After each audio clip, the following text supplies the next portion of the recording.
Auguste Comte fut formé d'abord aux sciences, c'est-à-dire qu'il connut de bonne heure comment les choses de la nature sont liées entre elles et varient ensemble, soit dans leur quantité et leur mouvement, soit dans leur qualité. Pourvu de ces connaissances, et y exerçant sa forte tête, une des mieux faites sans doute que l'on ait vues, il vécut pourtant maladroitement.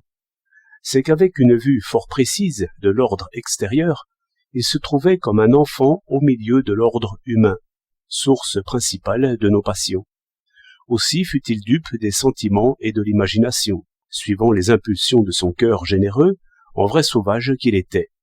C'est l'aventure de beaucoup, mais cette forte tête sut du moins réfléchir sur ses propres malheurs, et découvrir en sa maturité ce qui avait manqué à sa jeunesse.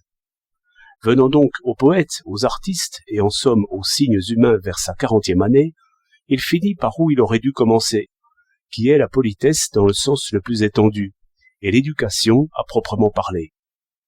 Nous naissons du tissu humain, et dans le tissu humain, peu à peu relâché, mais toujours fort, et impossible à rompre, nous grandissons. Nous n'avons pas le choix. L'enfant est malheureux par ses folles espérances, et par ses petits chagrins qu'il croit grands. Le plus pressé est de se donner de l'air, et de reporter les hommes qui nous entourent à distance de vue. Cela se fait d'abord et toujours par la connaissance des signes, et les nourrices, quoiqu'elles y fassent attention, ne nous conduisent pas loin. Il faut lire autre chose que le visage des nourrices et leur naïf parler. Il faut lire, et cela s'étend fort loin.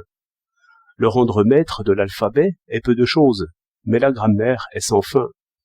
Au-delà s'étend le commun usage. Au-dessus est l'expression belle et forte, qui est comme la règle et le modèle de nos sentiments et de nos pensées. Il faut lire et encore lire. L'ordre humain se montre dans les règles, et c'est une politesse que de suivre les règles, même orthographiques. Il n'est point de meilleure discipline.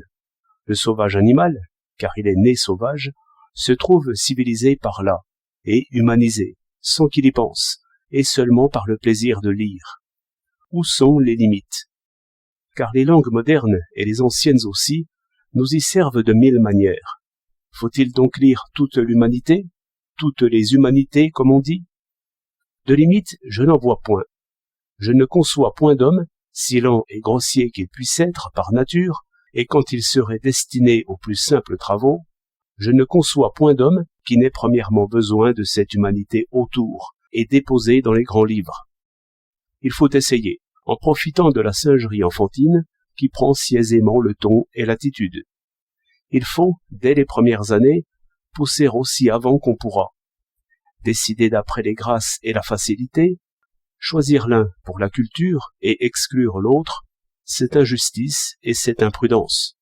Les belles lettres sont bonnes pour tous, et sans doute plus nécessaires aux plus grossiers, aux plus lourds, aux plus indifférents, aux plus violents. Et que fait-on des enfants? Va-t-on mettre physique et chimie à la portée de ces marmots? Belle physique et belle chimie.